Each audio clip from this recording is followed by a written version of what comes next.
Hello.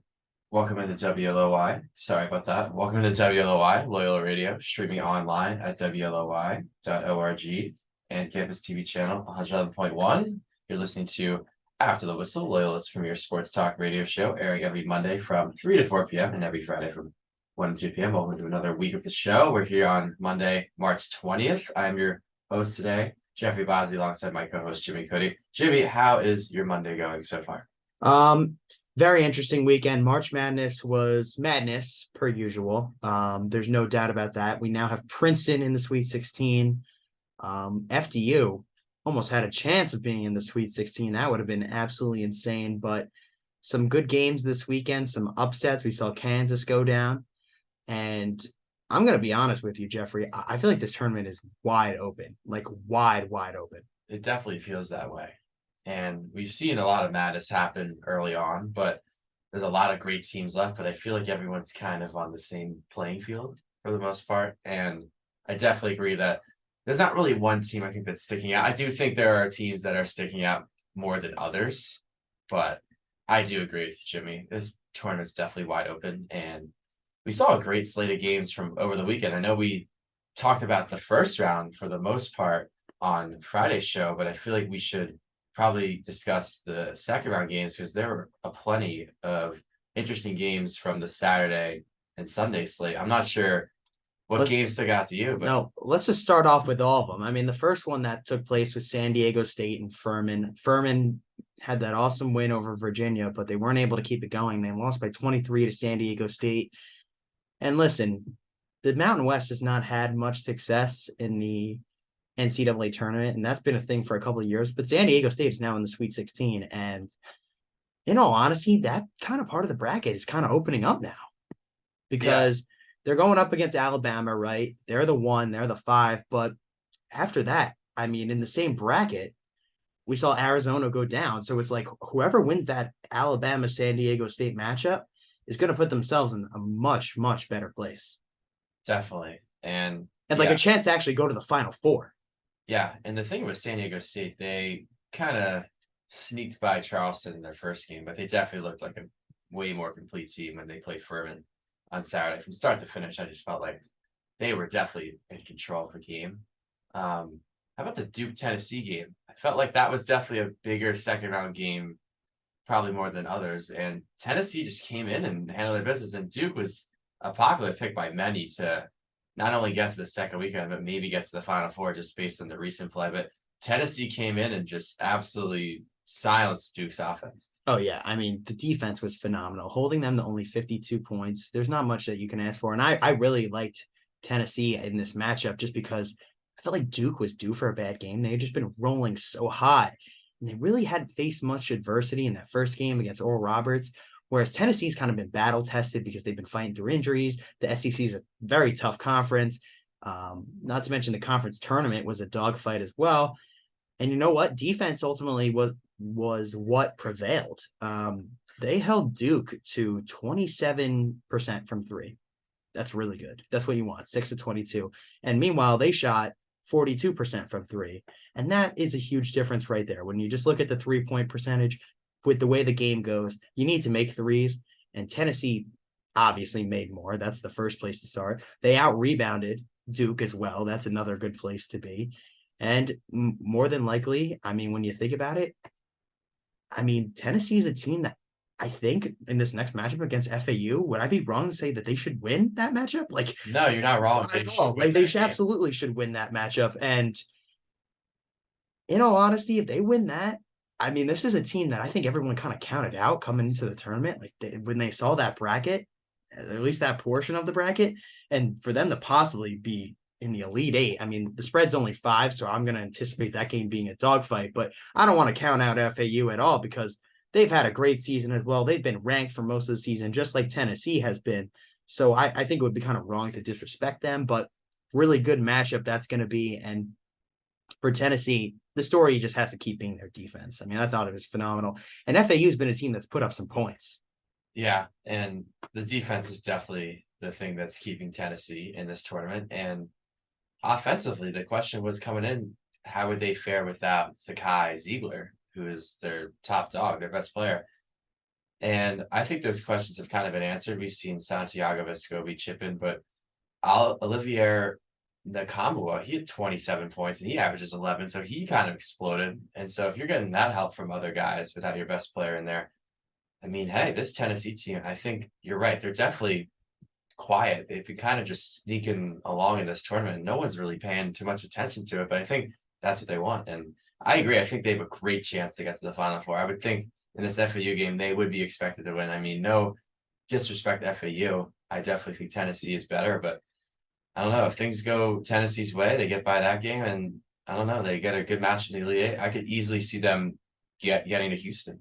Yeah, absolutely. And not to mention they had 8 steals on Saturday too. So that's a really important stat to note because Duke had not been a team that really was turning the ball over. Like they looked really good in the ACC Yeah, they're usually tournament. pretty good with the ball. And they looked pretty good against Oral Roberts as well. So it was really that Tennessee just defense just absolutely swarming them. And listen, you got to give credit to Tennessee because, and just the SEC in general, those teams are kind of battle tested. We've now seen that with Arkansas, right? We'll get into them later in a few more games, but they also had actually, we'll talk about it right now because they had their 1-point win over Kansas. They took down a number 1 seed. Like these SEC teams that are left, they're battle tested because the conference was so deep. Alabama, Tennessee, Kansas. I mean, we're going to talk about how Missouri ended up losing to Princeton, but it's just the point is the teams ultimately have to find a way with the matchups that they have. And I think because the SEC was such a tough conference, there's a lot of different styles of play these teams are able to do because they've went through the quote unquote gauntlet in the regular season. I mean, think about it. There was a lot of tournament teams from the SEC.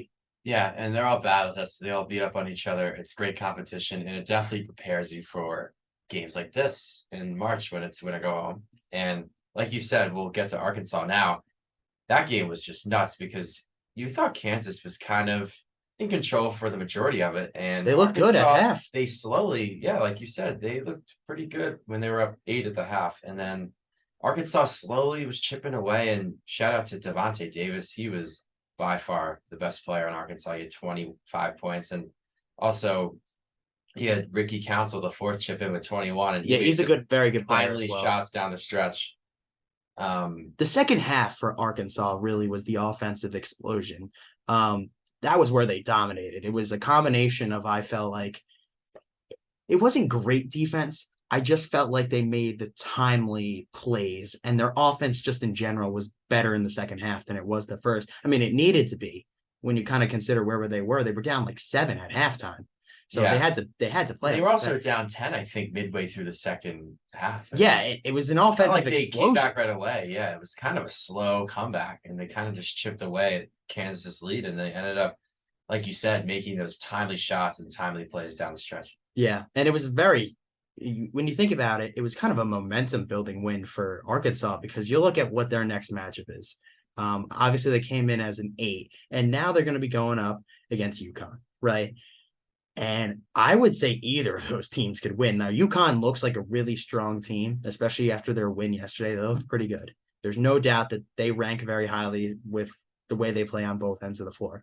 But this Arkansas team is like, they're hot. Yeah. They're playing with confidence, and they're a young team too. They have a lot of grit too. And credit to Eric Musselman. He's a good coach. Arkansas head coach. This is the 3rd year in a row they're getting to the Sweet 16. Mm-hmm. And you wouldn't think Arkansas, they're a blue blood or they're a team that's great in March. Well, they are. They've made it to the last. It's been the last couple of years. They're slowly rebuilding the basketball brand that they once had. Kind of like when we were younger, they were, I would say, even in the 90s too. They were a very strong basketball program, and now we're kind of seeing that again. They're good, honestly. They really are playing as good, and that's the thing too, because they're a younger team. They're kind of finding their footing later in the season. It's interesting to see what happens, but this game against UConn is obviously going to be very tough. And if that is the end of their season, I still would say that's an accomplishment when you consider how young they are. But at the same time, when you're young and you're talented and you're playing at a high level in March, anything can happen. Oh, definitely. And we saw it with Kansas. It's really hard to win back-to-back March Madness titles. It hasn't happened since Florida did it in the mid-2000s. But credit to Arkansas. They really showed a lot of toughness, especially down the stretch. I mean, they were playing almost perfect, and deservedly so. They came away with that 1-point win. But like you said, we've been talking about these SEC schools. And unfortunately, one SEC school that fell was Missouri, and They ran into they Cinderella. ran into Cinderella, the Princeton Tigers, who are a 15 seed. They took down Missouri 78 to Yeah, this game 63. was much different than the first game that Princeton had. I'll tell you what, they didn't win it with their defense this time. You know what they won it with? Their offense, putting up 78. That is a huge number for Princeton. They ended up shooting 43% from the floor. And when you consider what they were doing last time, where it was barely in the upper 20s, I mean, they did not look good And they really at also all were against draining Arizona. their threes. They had 12 threes, which was double the amount of threes that Missouri had. So I mean, that's a lot of points that went in Princeton's favor as well. But they got a key contribution from two guys at the starting lineup. I should say all five, really, because everyone was around 10 points besides Langborg, who had 22. But they had a key contribution from Blake Peters off the bench for 17. So to see their offense kind of come alive, unlike the first game, that's definitely a welcoming sight. You know what else is crazy too about this Princeton game? They had more turnovers as a team. They had two more turnovers than Missouri did. Missouri had 7 steals. But you know what? They completely out rebounded Missouri. I mean, they had 14 more rebounds. That was ultimately what the difference was. It's just people don't understand. You have to be able to do the little things in March, hitting free throws, not turning the ball over, getting rebounds on both ends of the floor, giving yourself second chance opportunities, but also making sure the other team can't get second chance opportunities, because all it takes is one rebound, you kick it out to 3, and then they hit it, and then next thing you know, the other team's going on a run, right? Yeah, you It's can't such a give game of runs. You other can't give teams the team, opportunities. extra possessions. Absolutely. Yeah. I mean, you can't do that against a team like Princeton, who, I don't know, is coming in with this kind of Cinderella feel. But yeah, they're catching fire at the right time. They're catching lightning in a bottle. But coming up, they will have definitely a tough game against Creighton, who we'll get into a little bit later. But yeah, I don't know. I mean, they're kind of playing with house money. They've kind of made it this far, and people are like, "Oh, Princeton, are they still gonna keep going?" I don't know. I mean, I think the confidence is there. That's all it takes is a few wins. That was a big win. I mean, if they play like that every game and are outright rebounding people, it's going to be very tough for these teams to beat them. Yeah, and now we'll go to a few teams who are kind of at the top, who are definitely the contenders. I'll start with Houston. They kind of had a cruising win against Auburn. Yeah. No really surprises there. I thought they looked kind of, I don't know, what they usually are. It's kind of an expected win. Sasser coming back, I think, was the difference. They looked a lot better once they had Sasser there. Marcus Sasser, of course, is who I'm referencing for Houston. He's one of their best players. And he didn't really have like too big of an effect on this game. I mean, he had 22 points, but we've seen him have even better games in the past. But the point is, it didn't really matter because Houston in general was just rolling. They also had the guy Mark. That's literally his last name. I think Tremont Mark is his name, but he had 26 as well. And listen, when Houston's rolling and playing like this is the number 1 seed. This is why they were a number 1 seed. This is the Houston team that I expected, not the one that we saw against Northern Kentucky. And I think Marcus Sasser is kind of the reason for that, because when you're at full strength, you just look better. Yeah, I think everyone was coming in the tournament. Oh, how is Marcus Sasser's health? How is it going to hold up? And I think the early returns have been good. And I think when they're firing on all cylinders, if they're rebounding the ball, making their outside shots, they're really hard to beat. And I know coming into the tournament, there's some skeptics out there that question who they play, and I think that's right to say. But hey, they just win games. They just know how to win games, and whether it's 81 to 64 like they did against Auburn, or whether they win a ugly game with their defense, whether it's 50 to 40 or whatever. Well, we need to talk about too. Part of the reason Auburn lost this game was they shot 52% from the free throw line. That's kind of unacceptable. They got way more opportunities there than Houston did. And they actually ended up missing 17 free throws. They lost by 17.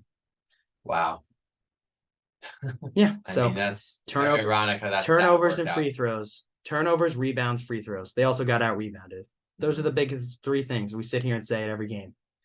Yeah. And speaking of another top dog, and this was definitely a way closer game than the Auburn Houston game, the Penn State Texas game was very entertaining. Texas ended up pulling away with a 71-66 win. And for Texas, they did get a little bit of a scare there from Penn State, but they found a way to just continue to play well. And to see Dylan Dessou kind of lead the charge was definitely encouraging, because I don't know, they usually rely on Marcus Carr and other guys like Serge Jabari Rice to carry the load, but to see a secondary scorer kind of step up and be the guy, I mean, that's definitely encouraging for a team like Texas, who is supposed to probably get to the Final Four. I mean, they're definitely a contender. I mean, it's no surprising they're in the second weekend, but they definitely want more. Yeah, and it wasn't even that great. I mean, they put up 71 points. They shot 50% from the field, but they were only 1 of 13 from three. And neither of these teams really shot that well from three. Because if you look at Penn State, they were 8 of 28. Andrew Funk, who had a huge game against Texas A&M, shot 20% from three. He only had 12 points, and he went off against Texas A&M, especially from 3-point land. I mean, he was on fire, and he just did not have it against Texas. But Texas was able to use their advantage and getting the ball into the paint and make some things happen. And honestly, at the end of the day, it's really not about making threes. It's about making shots. And they made way more shots than Penn State did. And ultimately, Penn State's just misfortunes with their offense, particularly from 3-point land, is kind of what cost them this game.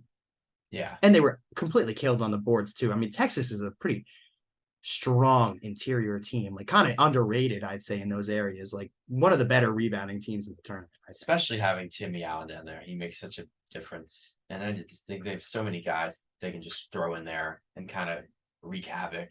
Mm-hmm. But another 2 seed, UCLA, they squeaked by Northwestern 68-63. I think, and I'll go back to the question, or not the question, the statement we were making earlier about some teams that kind of separate themselves. I think UCLA's looked like one of the best teams so far. And I know that the score of this game doesn't really indicate that, but go back to their first game when they had that blowout win and they have this win here. I think they've looked really good. They have the star power. Jaime Jaquez and Tiger Campbell is realistically who has a better 1-2 punch in this entire tournament. I don't think anybody. I would argue probably, I don't know, if you're talking about duos, I think Kansas State could argue that, but that's really it. Exactly. There's probably other duos too. I can't even think of that right now. I mean, I don't know, maybe Sasser and the other guy from Houston. Sasser and Shed. Yes. That's a good duo. Maybe. But I don't know. I think these two, with the experience that they have, just because they've been on runs in the past. Also, Houston's been on runs in the past too, so I don't want to forget about that. But I mean, UCLA is just playing good ball, particularly with those 2 stars. I mean, Tiger Campbell did not have a single turnover. He had 7 assists. And then Jaime Jaquez is throwing in there 24 points. He's shooting above 50% from the field. That's going to be really tough to stop. And I didn't even think Northwestern played a bad game. I thought they actually were playing really, really, really good. Like, they kept themselves in the game despite how good UCLA was playing. I mean, in all honesty, when you play a team like UCLA, you're going to have to be almost perfect, right? Because look at this. They shoot really high percentage from the free throw line. They shoot a good percentage from 3. They're good at rebounding. They're a pretty good defensive team. Like, they don't do much wrong to give you a chance to be in the game, especially because they're already such a good team. And that's right. That's kind of, they don't beat themselves, basically. Exactly. What I'm saying. You just took the words right out of my mouth. Mm-hmm. They just don't give other teams chances. And I think, like you said, they make a lot of teams try to make a lot of outside shots, and they kind of force other teams to play their way, especially with their style of play. They like to slow it down and give it to Jaquez and Campbell, and they try to penetrate in the lane, and that kind of frees up shots for other guys. So I think for UCLA going forward, they definitely look very polished, and I think if chips go their way and they continue to play the way they're playing, I wouldn't be surprised to see them in Houston either. But the final game of the night on Saturday was Maryland and Alabama, and Alabama just coasted in this game. Not really a challenge for Maryland. I'm not sure if you have anything other to add here. I mean, it looked like it was possibly going to be close in the beginning, but I always felt like this Maryland team had some limits, and this was definitely a game where their limits showed. They don't really do anything that great, and Alabama was just way too good on offense for the second game in a row. And their defense was a lot better this game too. That's one of the things that I like to see. Not that the Maryland offense is by any means good. I certainly don't think that at all. But I mean, Alabama did what they were supposed to do. That's the way that I look at it. Yeah, and for them to get Javon Quinterly with 22 points, I mean, that's a welcome sight, especially because he's not the number one option. Brandon Miller is number one option. Yeah, that's maybe another combo you can argue, right? Combo. Brandon Miller and Javon Quinterly. I think Javon Quinterly is a little underrated. I might be a little biased because he is, of course, from New Jersey, but 22 points. This guy's been doing it for a couple of years now too. Like, he's a solid point guard. My only thing is sometimes he makes some dumb decisions, but in retrospect, when he gets hot, especially from 3-point land, he can make shots. And that's such a nice thing to have when you consider the star power they already have. Yeah. And I think if that's going to be the case going forward, if they get Quinterly and Miller and their other guys to kind of just do what they do, I mean, they're the number one overall seed for a reason. And we've seen them throughout this year just beat up on teams. I mean, they started, I think, 12-0 in the SEC for a reason. So I wouldn't be surprised to see them with the confetti falling on April 3rd. So No, yeah, they're going to be right there at the end. But as far as the Sunday slate goes from yesterday, I thought the games were phenomenal, Jimmy. And I'm not sure if you've caught like some of them or no, all I of was them, watching all day. Yeah. but I was watching a good amount of them. And these games, just the back and forth action, especially down the stretch of some of the games kind of in the middle of the day, and some of the nightcap ones, not bad either. But it was just great back and forth action. And I mean, I'll start with Xavier and Pitt. Xavier just was too much to handle for Pitt. I thought Pitt in the second half, they were kind of showing signs that, hey, maybe they can make it close. Just they just didn't have enough offense. And I know they had 73 points, but it's just so hard to stop Xavier because they have so many guys who can make shots. I mean, everyone in their starting lineup had 10 plus points. Nunji was a big factor down low, their center. And for Pitt, you would think that they would have a shot because Sule Boom, the best player in Xavier, he was ice cold to start the game. I think it was 1 for 10, but you saw other guys chip in like Adam Kunkel. I think he started 5 for 5 from downtown. So I mean, that's just so hard to stop. Yeah. Well, the thing about Xavier is they only play 7 guys in their rotation, and realistically, it's more like 6. And then they kind of work in. They only had Edwards in there for 6 minutes, but they're really not a deep team. But what they have is very, very, very strong. And all those 6 guys who play, we're all in double figures. Like you said, to harp on that point, that's very tough to stop. When there's a lot of guys who can put up points, it kind of makes your job a lot more difficult And for I'm the other team. going forward, they play Texas in their next game, and I think it's Friday night, and we'll probably discuss it on Friday's show. But I would give Xavier a great shot. Yeah, I would too, especially with the way their offense has been.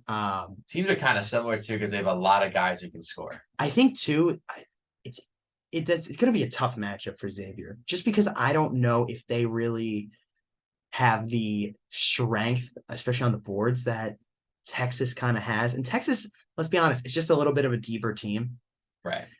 And I'm worried for Xavier's sake. Only playing 6 guys is tough. That Also, is really for Xavier, they don't have a guy like Serge Jabari Rice who's coming off the bench. He's going to provide that scoring punch. Yeah, and also too, it's kind of just a concern to have one of your better players not play a good game. Where Texas didn't really have that problem. I felt like they, for the most part, just did what they did well, and they kept getting points. Right, and their best player, Marcus Carr, had 20-something. Yeah, points. exactly. They're coming off a better game, just from their star, and obviously you need your stars to play well in March if you're going to have a chance. Right, and that game, I would say, I don't know, it's more of a sign that Xavier, if all 5 starters are clicking, I mean, they're a tough team to beat. But like you said, the depth's definitely a concern. But we'll see what happens when they face Texas on Friday night. Yeah. But I thought the game of the day, and I'm trying to look at the other games here to make sure that this statement is pretty accurate, but I think the game of the day yesterday was the Kentucky-Kansas State game. That game was absolutely phenomenal. I mean, Kentucky, it looked like they had a chance to close this thing out with not that much time left. I mean, around 3 minutes, they're up. Oscar Toshibe hit those 2 free throws to give them a lead, and they were up by 2. And I was like, all right, this looks like this is going to be the beginning of the run. And their offense just went ice cold. They had some dumb defensive fouls. And at the end of the day, I mean, Kansas State just outplayed them at the end of that game. Yeah, and I thought Kentucky, I didn't think they were the better team. I just thought they completely outplayed them. That's exactly what I was going to say next. I thought throughout the game, if you're asking me who deserved to win the game, Kentucky's the obvious answer here. They out-rebounded them by almost 20. Oscar Toshibe. He's a beast. A beast on the boards, especially early on. I mean, the first few minutes, if you were watching the game, he was getting every single rebound that was coming his way. And even if it wasn't near him, the ball, he would find a way to get there. Yeah. And Kansas State had no answer on the boards. Well, it doesn't matter when you have 16 turnovers, right? They had double the amount of turnovers that Kansas State has. Think about all those extra possessions you might have gotten with Toshibe. Well, it doesn't matter because you costed them with turnovers. Right. And the thing is, for Kansas State offensively in the first half, they were atrocious. And I know that missing open shots is one thing because you're getting open shots. You can't really fault yourself for that. But some of the shots that they were taking were just awful. And it's almost like they would just give it to Keontae Johnson or Marcus Noel and everyone back up and say, oh, go ISO 1-on-1. And that's not really going to win you a lot of games. But I think the saving grace for Kansas State was their defense was pretty good early on. And I think that kind of saved them. And it's weird because I thought Kentucky played a much better first half, but Kansas State was still up at the half. Yeah, so it's hard to explain. This is even crazier too. Kentucky had 15 more offensive rebounds than Kansas State did. Kansas State had 4. Kentucky had 19. That is an insane difference. But when you look at the turnovers and you look at kind of the way that they played in the second half, I mean, I can't believe I'm saying this, but that was some of the worst Kentucky offense I've seen all season, which is kind of crazy considering how bad their offense has been at stretches this season. It is just the same thing every single time. They just go through these periods where the offense is just absolutely horrible. And I don't even know what to say anymore because it's not even just like a one season thing. Like been a kind of a it's been an ongoing thing, right? And I don't want to say that John Calipari is not a good coach because I do think he is a good coach. But the one thing that I think you can definitely point out about him is he's not the best X's and O's coach. There's definitely better X's and O's coaches out there. This guy gets the talent. Like there was no reason this team, I really felt like, couldn't have been better coming into the year. I mean, they returned the Naismith Player of the Year from the year before, and they just did not meet expectations. And it is the same thing over and over again. I know this isn't even like a one and done mainly team. Like it's just not. Like they returned players. It was honestly the offensive coaching. It has not improved at all. They run the same offenses, I feel like, for years, and it just gets so easily picked up, and they always go cold, and it's the same thing. And I'm honestly going to be honest with you. I would not be surprised if Calipari's days at Kentucky do not last that much longer. You think their number? Well, the fan base is also really unhappy with him going into this year just because the team was underperforming at the start of the season. And well, not the start of conference play. And there was a lot being talked about them wanting him out. And I would not be surprised because honestly, especially in today's college sports landscape, think about where we are with NIL. Like the boosters are the ones running the show, unfortunately. The advertisers who bring in money to the program. That's ultimately who holds the power here.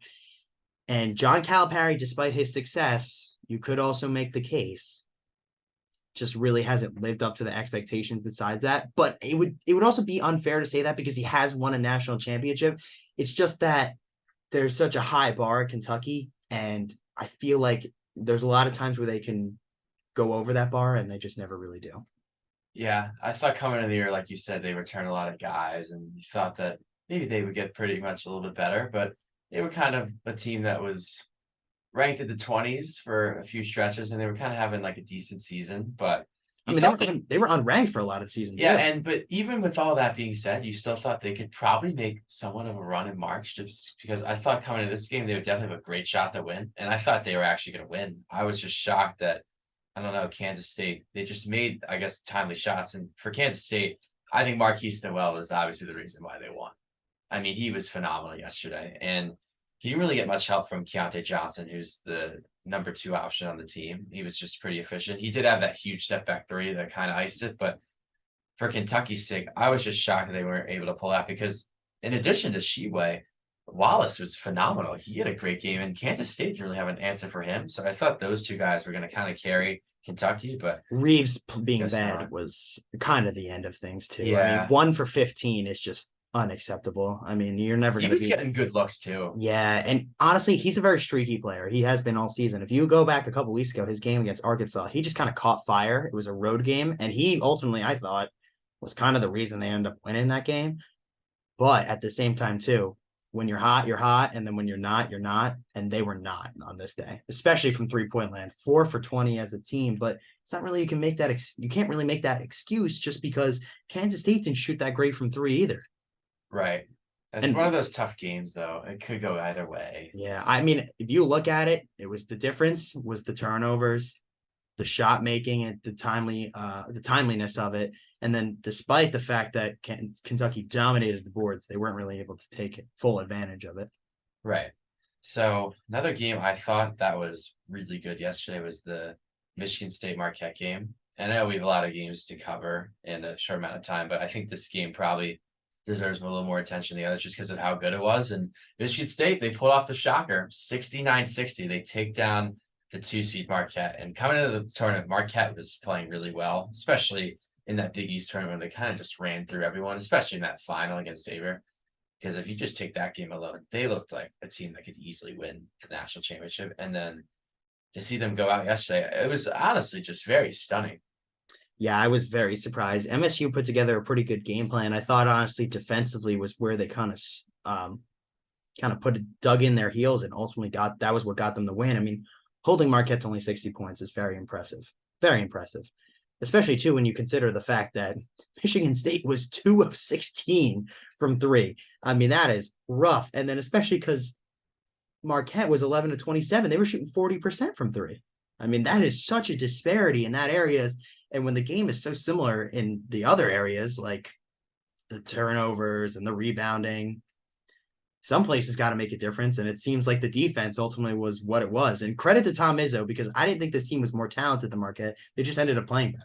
Yeah, and I think a huge catalyst for their success is they completely took out Tyler Kolek from the game, who is the Marquette star player. He was Big East Player of the Year, and he had 6 turnovers and he only had 7 points. I think to limit the opposing team's best player, in this case Marquette's best player, I mean that's gonna go so far as to improve your chances to win. And then for Michigan State offensively, I know you brought up the defense, and the defense is phenomenal. I think it's a thing that kind of gets overlooked with Michigan State. I feel like not a lot of times we talk about how good their defense has been historically, but looking at Hauser, Hogard, and Walker, those are the 3 guys who were going to score, and they all did their part. And they also all knocked down their free throws. They were really good from the stripe. So they found a way to ice the game at the end.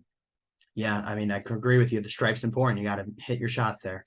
And going forward, Michigan State will play Kansas State. I think that's a very interesting game. Yeah. I believe that's the first game on Thursday as well. So now we have some few other games to cover. And I know you brought up UConn earlier in the show. They had a pretty impressive win last night. They took down St. Mary's 70 to 55. I'm not sure if you caught that game, Jimmy, but if you did, or if you didn't, I don't know. What are your thoughts on UConn so far? Because like you said earlier, they're a very complete team. And if they're hot, they can beat anyone. They're just so complete because they have Sanogo, who is probably their best player, but I feel like they just have so many other guys you kind of forget about. Well, they did it on both ends of the floor. That's the thing. It was kind of a complete game. I thought their offense looked good and they did what they were supposed to do. Obviously, you got Sanogo putting up points in the 20s. He had 24, if I'm being exact. Yeah, so 24. And he's your star player. He's hitting shots. That's great. But to hold St. Mary's to only 55, that's really, really impressive. I mean, there was a long stretch in that game, especially in the second half. I think we got about 6-7 minutes where St. Mary's did not have a field goal. Yeah, that's crazy. Mhm. I mean, to be locked in defensively and the fact that they were, I mean, it just opens up transition. And I feel like a lot of times UConn, when they got in transition, they hit their 3-point shooters, or if not, they just go down low to Sanogo and they're just so deadly because they can beat you inside and outside. It's also just demoralizing to not hit a shot for that long. Yeah. Mentally, they just totally just outclass St. Mary's, isn't that right? And St. Mary's coming in, they're one of the best defensive teams in the country. And I know that sometimes you need to win with your offense. And unfortunately for them, that wasn't the case. And when shots are falling, it's just so hard to come back in the game. Creighton and Baylor, though, that was another game that was kind of noteworthy. And Creighton, I don't know how to say this. It's weird because they were favored in the game according to the spread, but they were 6 seed. So was Baylor Kentucky. the 3 So was seed. Kentucky against So Kansas State. they were as well. And Creighton, Kentucky was actually even bigger favorites than Cream. they were. And to Creighton's credit, they come out and they pull off a statement win, 85-76. And I thought they just took control right away. I thought there wasn't really a time in the game where I thought Baylor was gonna come back. Creighton just, I don't know. They had that They put their foot 10-point in the lead gas. at halftime. They kind of just never really gave it up. Yeah. And the thing for Baylor coming in the tournament, yes, they're a pretty decent team and they have a lot of scoring, especially in the backcourt. But I don't know. It's just sometimes they're inconsistent. And I think this is one of those days where they just didn't have it. But credit to Creighton. They found a way to get it done. I think they're kind of another sleeper team like Tennessee that no one's really talking about. So I think if things are going right, they can make a run as well. Well, they shot really good too. I mean, 85 points. You got to give them credit. They shot 45% from 3. That's really good percentage, 11 to 24. And then they shot 47% from the field. So they were just making a lot more shots than Baylor was. And Baylor, for example, only shot 22% from 3. So when you're hitting shots and you're hitting 3-pointers, which you're getting a whole extra point compared to a 2-point shot, those add up. And that ultimately was the difference. They do.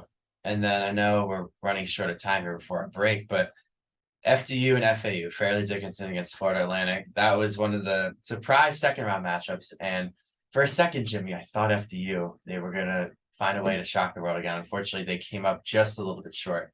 They fell to FAU 78-70.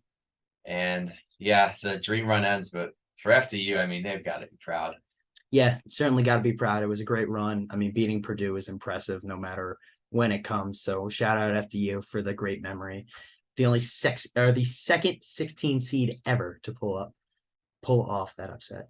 Yeah, and they were trying to be the first 16 seed ever to reach the Sweet 16. Unfortunately, they fell a little short, but I don't know. I think going forward, we've seen these 15 seeds and even 16 seeds win some games in the last few years of this tournament. Would you be surprised if you saw more of these teams win in the future? Because I don't know, it's starting to become a little more common than it was before. The gap is certainly closed over the years that we have witnessed college basketball here in our lives. And I like it, right? Because there's just so much more competitiveness, and it's what makes March. And yes, I do hope there's more upsets. That's awesome.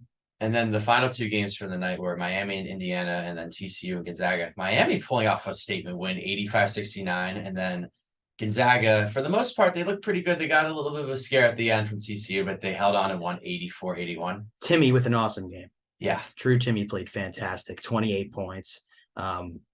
You can't say enough about him. He really kind of carried the offense for them. And they were down at halftime, too. Right. And I think an interesting point to make here about the Zags, Gonzaga, that is, the Zags are slang term, but my roommate brought this up last night, and he said that Gonzaga this year, they're kind of one of those teams where they've always been pretty good. In the last few years, they've been the number one overall seed, but I feel like maybe this year, since they're not really getting a lot of attention, they're not really having the pressure that they did before. Hey, who knows? Maybe they could go on a deep run. They could just, I don't know, kind of play for fun, be loose, and hey, who knows? Maybe they can win the whole thing.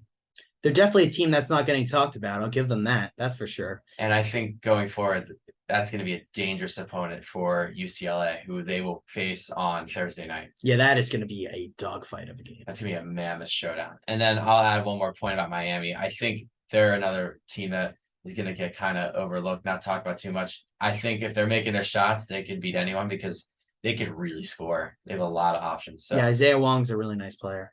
Yeah, I think we have a fun weekend here of college hoops coming up once again with the Sweet 16 kicking off on Thursday. So that'll wrap up our talk of March Madness, but stay with us. We're going to take a quick break, but right after the break, we will discuss some NFL news and some other news as well. So stay with us. We will be right back.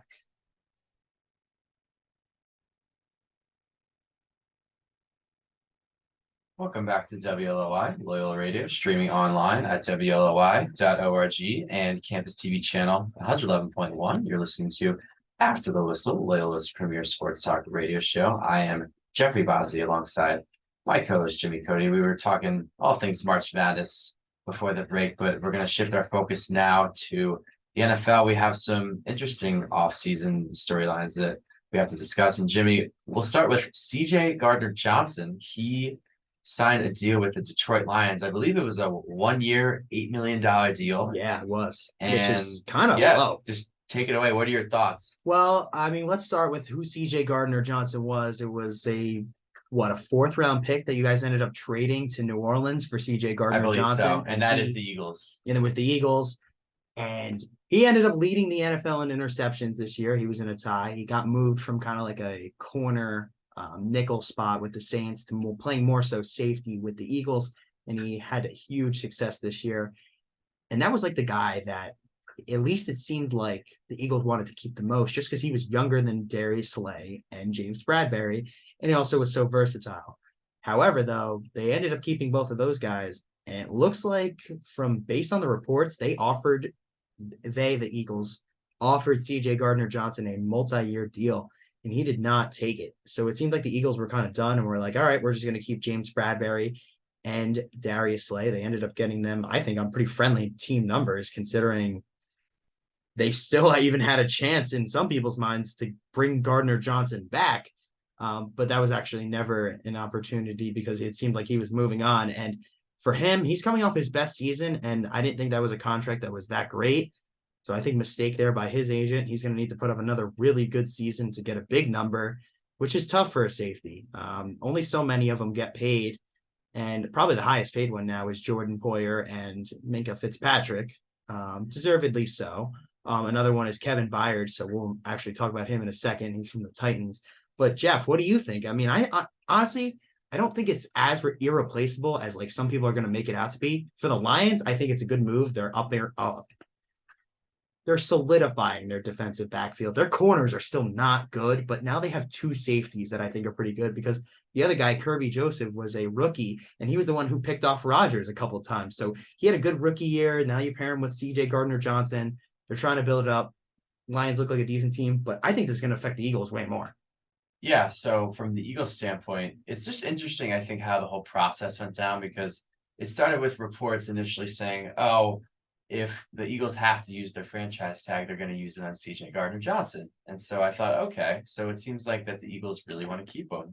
And if that's the case, then hey, sign me up. But yeah, to see him go was a little surprising. And I know that you can't keep everyone, and it's hard to pay everyone, especially when you get to a Super Bowl, because then more guys are going to demand money and whatnot and all that. But I think for him to leave, I mean, he obviously wants to do what's best for him, his family, his agent, whoever. But I think for the Eagles, it was a little confusing to come out initially and say, hey, we're going to keep him on the tag, blah, blah, blah. And then we'll probably rework a deal. And it seemed like he was going to come back. But I don't know. The whole process I thought to me was kind of weird from the beginning because we didn't really know what the Eagles really wanted. But I think for the Lions, and you said this before with their safeties, they did sign a few corners. So I'm curious to see how they do. It was Cameron Sutton and Emmanuel Mosley. Yeah, So we'll see how that goes.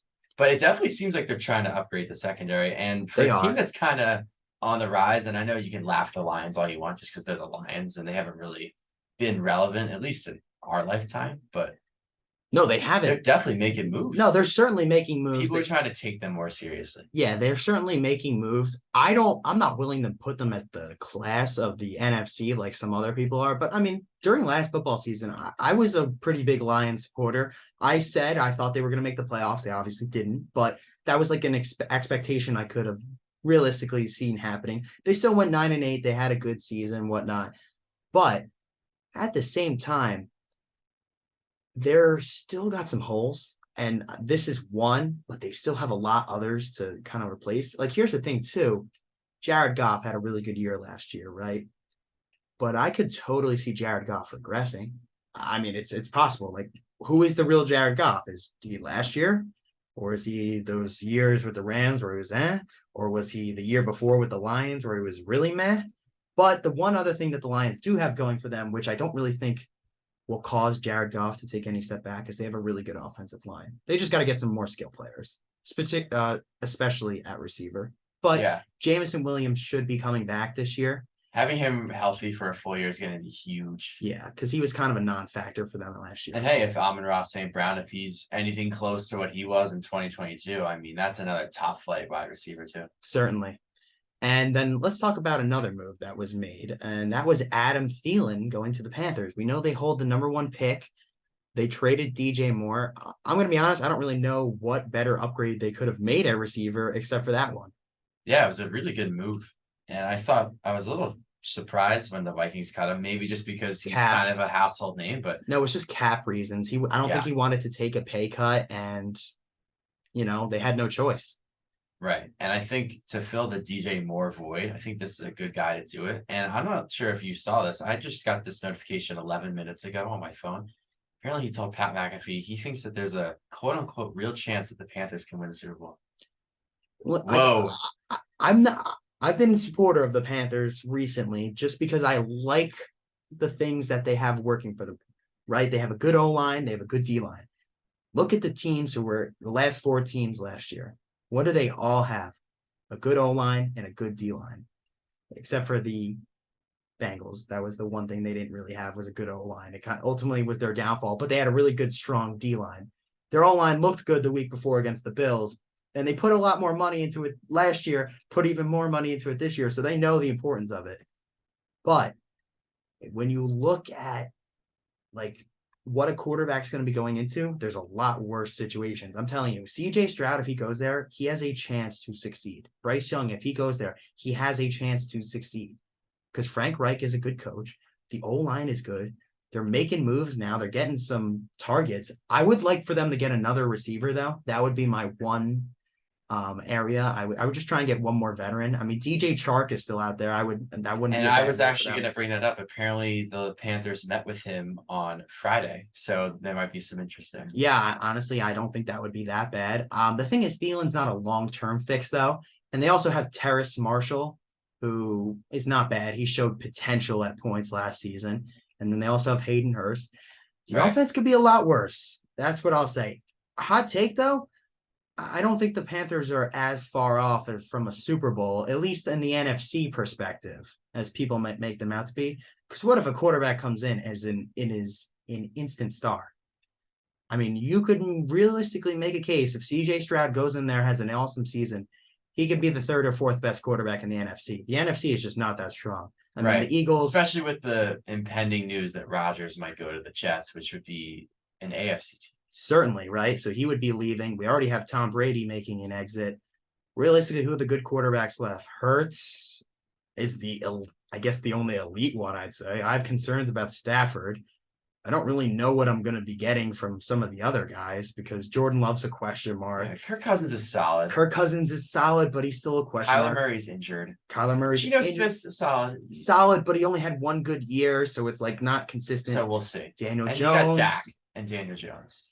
And then you also have the 49ers quarterback situation. Yeah. Great team, but what are they A doing? lot of question marks regarding QBs in the NFC. Certainly. But going back to your point about the Panthers, I just love what they're doing. And it seems like they're actually going in a positive direction. They are. Like you said, they're adding targets. They added Thielen. They added Miles Sanders. They have some guys there. And like you said, they're pretty good on the O-line and the D-line. And I'm sure they're going to probably shore those areas up even more. But they don't really need to shore up their D line because they already have Brian Burns, who's a really, I mean, honestly, the Rams offered 2 firsts and they did not take it. Like, he is a franchise, they see him as a franchise defender, which we've seen franchise D tackles really have a strong impact on teams.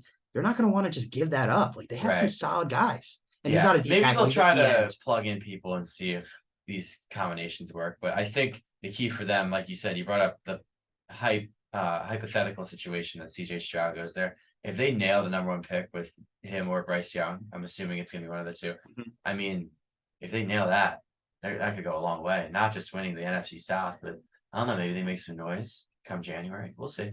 Listen, that division's going to be wide open. That division's going to be wide open. I really would think that the Panthers have a chance to strike, certainly. I would not surprise me by any means. Also, there's one other set of NFL news I'd like to get to. Kevin Byard, who's a safety for the Tennessee Titans, iffy contract situation. He was All-Pro in 2021, which is the highest level you can pretty much reach as a player. And Titans just pretty much don't want to pay him for what he's getting paid. He's not really making that much. I know, Jeffrey, you were talking about the franchise tag before. For a safety, it's $14 million. Kevin Byard, who was All-Pro in 2021, he's only making about 10, upper 10s, close to 11. So that's really not that much money at all. And for the Titans to not want to pay him, I'm really surprised by that because I just feel like he's worth it. He's not even 30 yet. I don't know. I'm very surprised by that. Yeah, he had a good year last year, too. He had 108 tackles and 4 interceptions. He was just hurt a lot last year, so I guess it's the injury concerns. But at the same time, too, the Titans are in a weird place as a team, so they might be just trying to get the most value for a player that I think's pretty good. Yeah, and Kevin Byard, he said that he wants to stay in Tennessee if they have him. I mean, he said he wants to retire in Titans. Yeah, and that's tough, though, to trade a guy who says he wants to retire for your team because it's a bad look. But at the same time, too, it's better to trade a guy early and get the most value for him than it is late. Yeah, and I'm sure there's a lot of suitors out there. I mean, I would think the Eagles, like you said earlier, could be one. The Vikings. I could see the Jets maybe being in the mix. Maybe that's certainly for a possibility. I mean, I can't think of a single team that wouldn't be interested. I mean, there's a lot of safeties that are not nearly as good as Kevin Byard. And I'm sorry, for 10 to 11 million, it's not that bad. Yeah. Seems like a discount almost. Yeah. And then we also got the World Baseball Classic, Jeffrey. The USA is going to be going up against the winner of the Japan versus Mexico game. Yes, and that game's being played tonight down in Miami, and then the finals tomorrow. But How about last night? And I know that we were going to talk about the notable injuries, and we'll get into that too. But I wanted to ask you. I'm not sure if you caught the USA Cuba game last night, but it's an absolute blowout for the US. And Trey Turner, I'm not sure if you really paid attention, but he's been kind of the catalyst for this US team. And Yeah, coming in, 14-2 they won. That was a heck of a game for the USA. yeah, no, I feel like ever since pool play, they've kind of gotten better as the tournament's gone on. I would say the only major concern I have, and this is a very, very picky thing to say, but we've given up some runs in the first inning. And I think playing a team like Japan, if you do that and you get down early, that's going to be trouble. And we have played Mexico before in this tournament, so there's some familiarity there. But I think the key is if we get out to a lead, I trust the rest of our team to keep piling on to the lead because I think coming into the tournament, the pitching was probably the weakest part of the team. But even when I say weakest, you still have Adam Wainwright and whoever else is going out there. I mean, these are journeyman MLB players. So I think the US is on a good path. And I think one win away is good for them. And I think they just need to, I don't know, stick to their strengths, give it to the offense. The offense is going to take care of business more often than not. Yeah, no, our offense is definitely the key to the team, and that's ultimately, I think, what's going to take us to a championship or not take us to a championship. Because, like I said, or like you were saying, the pitching is not great. It's kind of a weaker point. It's not really a star-studded pitching group like it is in our lineup. Like we obviously have stars from the top to the bottom of our lineup. We can't say the same about that with our pitching. I would say it's above average, but at the end of the day, we're going to have to count on the offense. And seeing 14-2, I mean, they're seeing the ball really well right now. And when you're hot at the plate, you're hot. And so that's a good game to have entering the championship. But whoever we play, it's going to be really tough because both Mexico and the Japan are not bad teams at all. In fact, I wouldn't be surprised if either of them beat us, but Japan really concerns me because obviously they have one of the best players in baseball, Shohei Ohtani. Yeah, and he's a threat not just at the plate, but on the mound. I mean, he's just a unique talent. He's one of the best players in the game. So if we have to face him, I mean, that's going to be a really tough challenge. That would be the biggest game in Angels history. Mike Trout going up against Shohei Ohtani in the World Baseball Classic. Yeah, and the other thing that the Angels Super Bowl. Yeah, that would be crazy for those Angel fans. Well, that would be the most success the Angels have had in I don't know how long. So at least during Trout's career, yeah, I think they've only been in the playoffs once. But I didn't even mention this before talking about Japan or Mexico playing the US. Mexico did play the US in pool play, and Mexico won 11-5. So if it is Mexico instead of Japan, I mean, we've seen the US already struggle with them. So I'm sure they don't want to go down that road again. But yeah, absolutely great. I wanted to bring up before we close the show, and I know we were talking about this, there have been some injuries in this World Baseball Classic and some notable ones that have happened. And I know you brought up the Jose Altuve one. He hurt his thumb and now he's out indefinitely. I mean, what is your reaction to that? It sucks. It's another injury as a part of the tournament, but if you're playing games, you're going to get hurt. Like it's just a thing that happens. There's no really rhyme or reason. Especially in baseball, you're going to get hit by pitches. Obviously, it's not happening on purpose. It sucks for the MLB season, but especially now because this is the second star that has gotten injured in a short period of time. We obviously saw Edwin Diaz, who's probably the best closer in baseball, get hurt. And I mean, I don't know. From the Mets perspective, it just sucks because it's just so beyond your control. I don't really know if there's a better solution because it's like, when else do you play? All right, you play before spring training. If they get hurt, Jose Altuve and Edwin Diaz still would have missed the season, even if they had moved it up. So I'm not really sure the difference that makes. It's kind of just like the World Cup in soccer. The guys are going to get hurt. You just hope that it's nothing too serious. Thank God Arenado seems okay because he left the game last night too. But at the end of the day, injuries are just something that happens. I'm not this big WBC fan, but I think this year has been better than years past for sure. I think they've done a good job trying to market the players. And it's also a lot more interesting because I feel like we've had more stars, particularly international stars, really take place. I think Shohei Ohtani being on Japan is like really interesting. Like, I don't know if you've been seeing, but he has been gaining so much followers on social media. Like, I think more than any other player in all of baseball.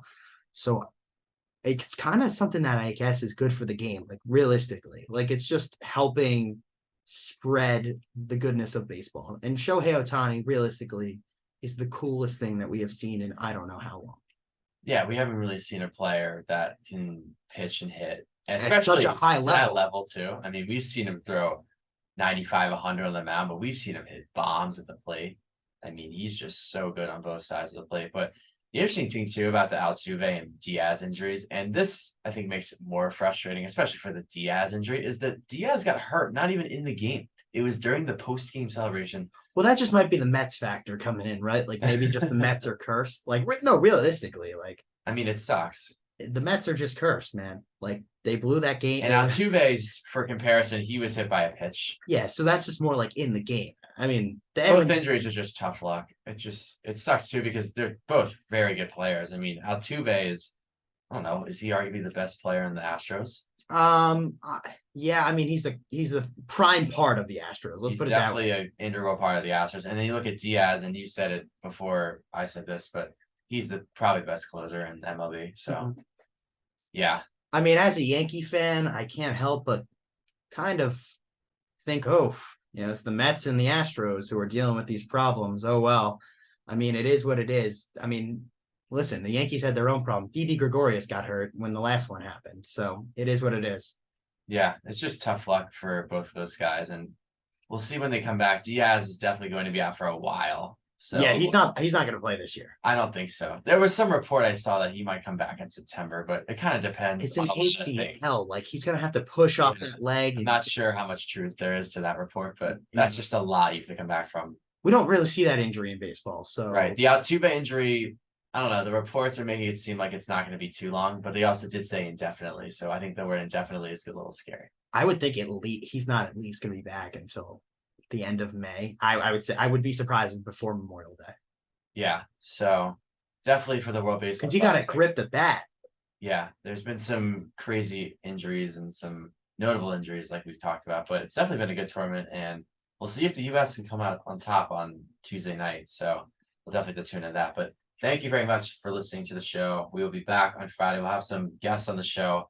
We'll be talking some March Madness and some other trending news topics. So have a great rest of the week, and we will be back on Friday.